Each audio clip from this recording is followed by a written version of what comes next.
جھگڑا تھا تو بیٹے نے اٹھا کر اپنی ماں کو ہی قتل کر دیا،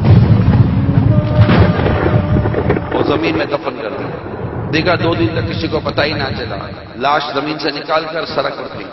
اگلے دن لوگوں نے دیکھا تو اس کی ماں کی لاش کو درندوں اور پرندوں نے چیر پھاڑ کر رکھ دیا۔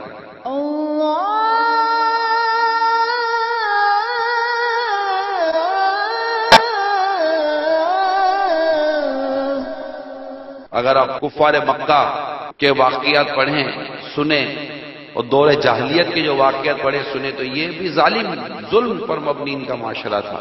ایک قتل کرتا تھا تو قتلوں کا انبار لگا دیتے تھے، 100 200 300 سال تک دشمنیاں پال کر رہتے تھے۔ بدکاریاں اپنے بام عروج پر تھی، جوا، شراب، بد اخلاقی، چوکوں پر بیٹھ کر آتے جاتے ہوں کو چھیڑنا، آتے جاتے ہوں پر آوازیں کسنا، ایسا عجیب و غریب معاملہ تھا۔ پھر بیٹیاں پیدا ہوں تو زندہ زمین میں دفن کر دینا۔ ہمارے یہاں بھی بیٹیاں پیدا ہوتی ہیں تو باپ شرم کے مارے سر جھکا کر چل رہا ہوتا ہے۔ ارے خدا کے بندوں، کبھی رحمت کی آمد پر بھی کوئی شرمندہ ہوتا ہے کیا؟ اس طرح کی چیزیں پتہ چلتی ہیں نا تو سوچتا ہوں یار یہ کون سی دنیا ہے، یہ کیسے لوگ ہیں؟ ہم سے تو مرغی نہیں کٹتی یار، یہ بندہ کاٹ دیتے۔ اچھا ہیں کون؟ مسلمان۔ کون ہے؟